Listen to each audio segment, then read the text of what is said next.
নমস্কার বন্ধুরা, মিনতি village food কিচেনে আজকের নতুন একটা পর্বে আমার সকল পুরনো নতুন বন্ধুদের জানাই অনেক স্বাগত। সামনেই আসছে জগন্নাথ দেবের রথযাত্রা। আজকে আমি রথযাত্রা উপলক্ষে বাড়িতে খাস্তা খাজা বানিয়ে আপনাদের সঙ্গে শেয়ার করব। এই খাজা বানানো একদম সহজ, একবার দেখলে যে কেউ বাড়িতে বানিয়ে নিতে পারবে। একদম মুচমুচে রসালো খাস্তা খাজা হবে। এই খাজা বানিয়ে বয়ামের মধ্যে ভরে 5 থেকে 6 মাস পর্যন্ত সংরক্ষণ করতে পারবেন। আর এত সুন্দর খাজা তৈরি হবে, নিজেরাই অবাক হয়ে যাবেন, মুখে দিলেই মিলিয়ে যাবে। আজকে আমি কিভাবে খাস্তা খাজা বানাচ্ছি, প্রথমে একটা লাইক দিয়ে ফুল ভিডিওটা দেখতে থাকুন। আশা করি আমার আজকের এই ভিডিওটা আপনাদের অনেক ভালো লাগবে। আমার চ্যানেলে এখনো পর্যন্ত নতুন হয়ে থাকলে চ্যানেলটিকে সাবস্ক্রাইব করে আমার পাশে থাকবেন। চলুন তবে আজকে রেসিপিটা শুরু করা যাক। খাস্তা খাজা বানানোর জন্য আমি এখানে একটা পাত্রে নিয়ে নিচ্ছি মেজারিং কাপের 2 কাপ ময়দা, 2 কাপ ময়দার মধ্যে নিয়ে নিচ্ছি সামান্য লবণ, টেবিল চামচে 2 চামচ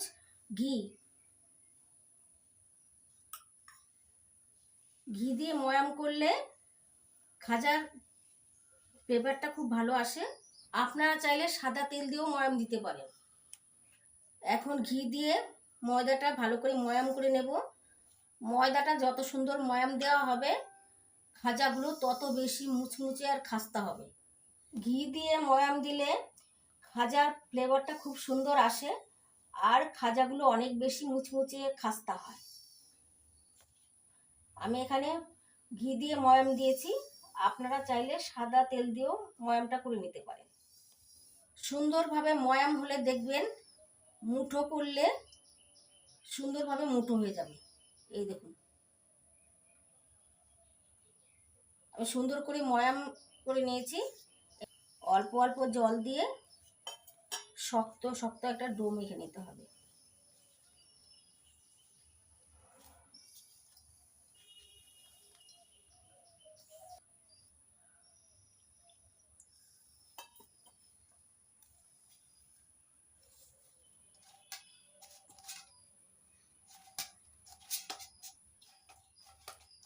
ডোটা মেখে নিয়েছি, না খুব শক্ত না খুব নরম, এমন ভাবে।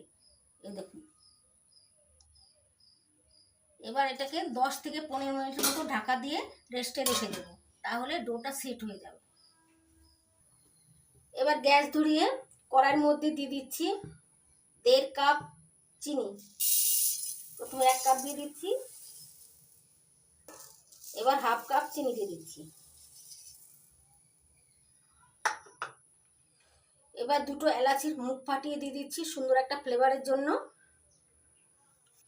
এবার 1 কাপ জল দিয়ে নেড়ে চেড়ে চিনির একটা শিরা তৈরি করে নেব।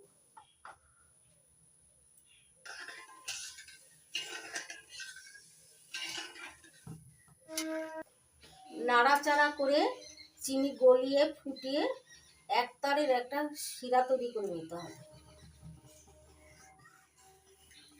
চিনির রসটা যদি অনেক বেশি পাতলা থেকে যায়, তাহলে খাজাগুলো দেওয়ার সাথে সাথে নরম হয়ে যাবে, তখন কিন্তু আর খাজাগুলো খেতে ভালো লাগবে না। এখন চিনির রসটা চেক করে নেব। দেখুন বন্ধুরা,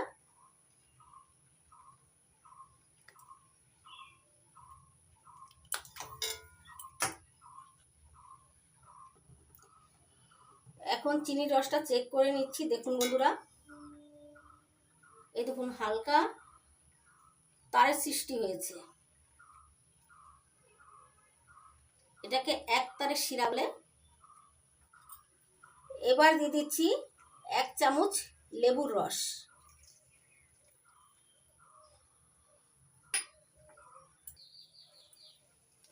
এতে করে চিনির রসটা ঠান্ডা হয়ে যাওয়ার পরও আর জমাট বেঁধে যাবে না। চিনির রসটা লেবুর রসের সঙ্গে ভালো করে মিশিয়ে নিলাম। এবার গ্যাস অফ করে সাইডে নামিয়ে রাখছি। ডোটা 15 মিনিট রেস্টে রাখার পর এবার ঢাকনা তুলে নিচ্ছি।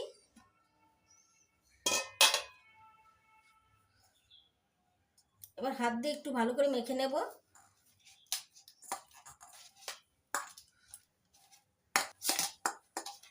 ডোটা হাত দিয়ে মেখে মসৃণ করে নিয়েছি। দেখুন বন্ধুরা, এখন ডোটা আগের থেকে অনেকটাই সফট হয়ে গেছে। এখন এই ডোর থেকে লেচি কেটে নেব। আমরা যেমন রুটি বানানোর জন্য লেচি কেটে নিই, ওইরকম লেচি কেটে নিচ্ছি।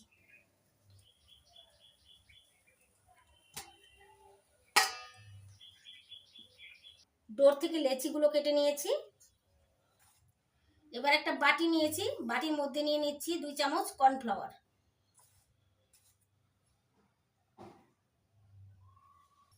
এবারে কর্নফ্লাওয়ারের মধ্যে নিয়ে নিচ্ছি সাদা তেল।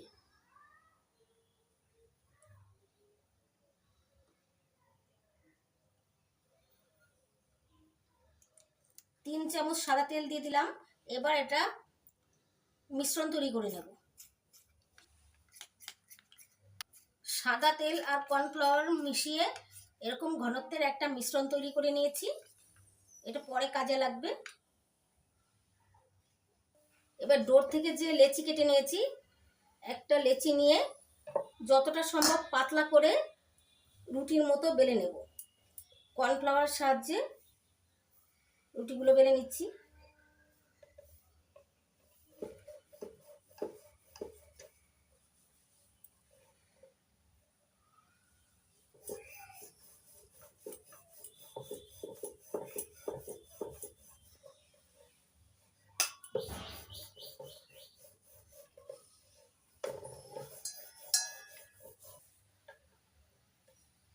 দেখুন বন্ধুরা, বড় করে পাতলা করে রুটি বেলে নিয়েছি। এই দেখুন বন্ধুরা কতটা পাতলা হয়েছে। এরকম করে পাতলা করে রুটি বেলে নেব সবগুলো। এটা হয়ে গেছে, এটা আমি একটা থালায় তুলে নিচ্ছি। এই দেখুন বন্ধুরা, হাত দেখা যাচ্ছে কতটা পাতলা হয়েছে। এইভাবে বাকি রুটিগুলো বেলে নেব পাতলা করে।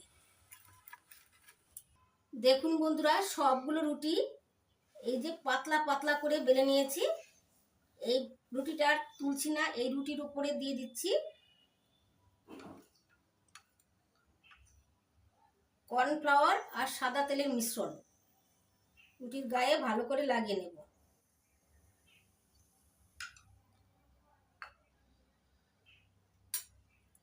হাত দিয়ে লাগিয়ে দিচ্ছি রুটির গায়ে ভালো করে।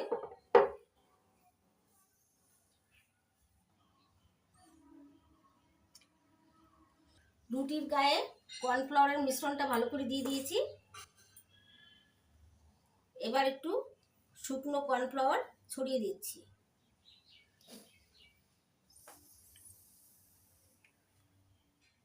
রুটির গায়ে শুকনো কর্নফ্লাওয়ার ছড়িয়ে দিয়েছি।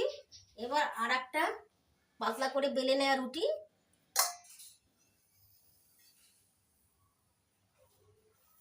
এই রুটিটার উপর পেতে দেব।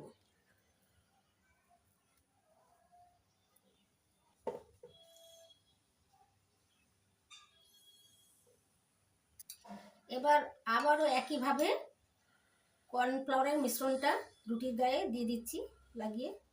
তার জন্য চামচ ভরে ভরে রুটির ওপর নিয়ে নিচ্ছি। এবার কর্নফ্লাওয়ারের মিশ্রণটা রুটির গায়ে ভালো করে লাগিয়ে নিচ্ছি।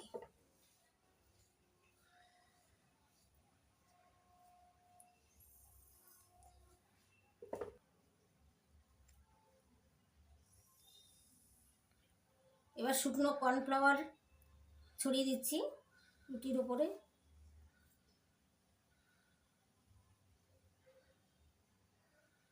এইভাবে বাকি রুটিগুলো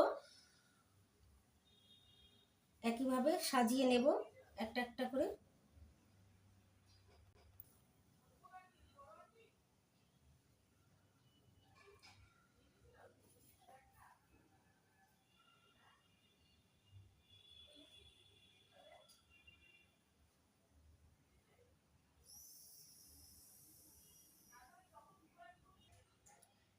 একে একে 6টা রুটি দিয়ে আমি সাজিয়ে নিলাম। এবার চারদিকে সমান করে সেট করে নিচ্ছি রুটিটা। এবার রুটিগুলো সেট করে নেওয়ার পর নিচের থেকে আস্তে আস্তে টাইট করে রোলের মতো করে মুড়ে নেব। টাইট টাইট করে মুড়তে হবে, তাহলে লেয়ারগুলো সুন্দর হবে।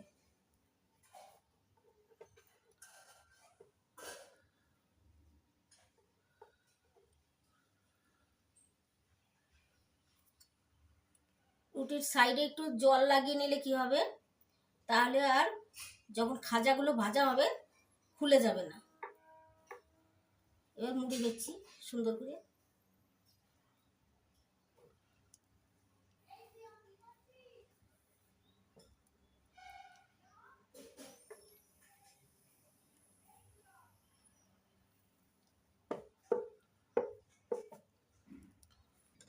সুন্দর করে রোল করে নিয়েছি। এবার রোলের দুটো সাইড কেটে বাদ দিয়ে দেব।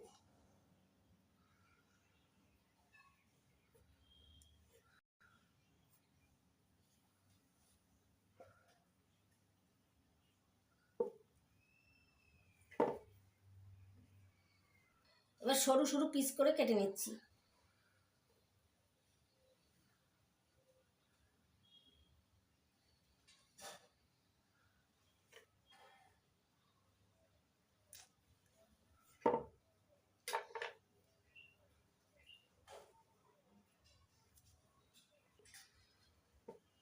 পিস করে কেটে নিয়েছি, দেখুন বন্ধুরা কত সুন্দর লেয়ার হয়েছে।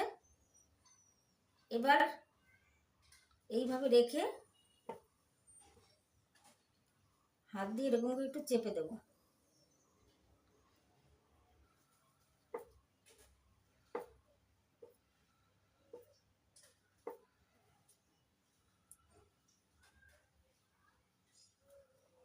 এবার বেলনি দিয়ে হালকা করে লম্বা করে বেলে নেব।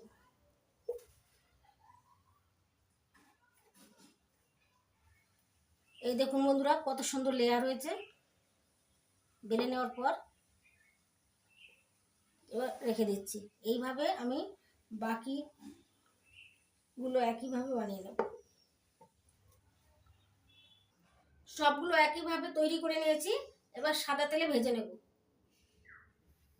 খাজাগুলো ভাজার জন্য তেলটা হালকা গরম করে নিতে হবে। হালকা গরম হয়ে আছে, এবার ছেড়ে দিচ্ছি খাজা ভাজার জন্য।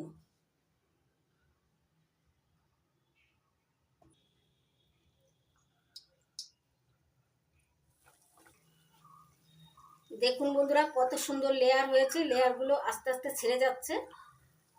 হালকা আছে ভেজে নিতে হবে। হালকা আছে ভাজলে সুন্দর ভাজা হবে। আর যদি গ্যাসের আঁচটা জোরে থাকে তাহলে তাড়াতাড়ি ভাজা হয়ে যাবে, আর ভিতরে কাঁচা থেকে যেতে পারে। দেখুন বন্ধুরা সবগুলো খাজা আমি একইভাবে ভেজে তুলে নিয়েছি। 2 কাপ ময়দায় আমার এতগুলো খাজা হয়েছে।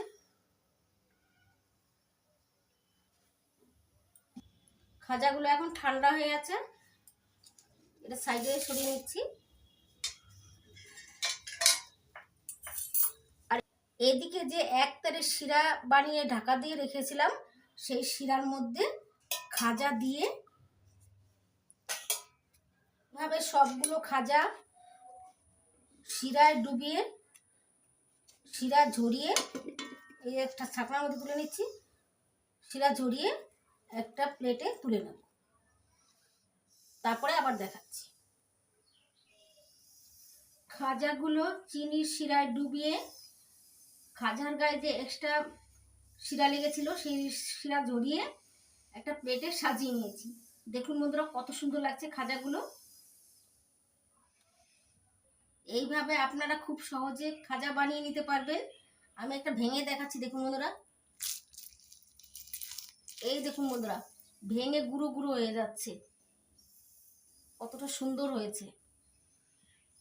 এই খাজাগুলো খেতেও দারুণ লাগে, মুখে দিলেই মিলিয়ে যাবে। আশা করি আজকের এই খাস্তা খাজার রেসিপি আপনাদের অনেক ভালো লেগেছে। ভালো লেগে থাকলে আপনারা বাড়িতে বানাবেন আর খেয়ে কমেন্ট করে জানাবেন আপনাদের কেমন লেগেছে। আপনাদের যদি ভালো লেগে থাকে তাহলে লাইক করবেন, কমেন্ট করবেন, বন্ধুদের সঙ্গে প্রচুর শেয়ার করবেন। আর আমার চ্যানেলটিকে সাবস্ক্রাইব করে আমার পাশে থাকবেন। আপনারা ভালো থাকবেন, সুস্থ থাকবেন। আজকের মতো এই পর্যন্ত। আবার আসবো নতুন কোনো ভিডিও নিয়ে।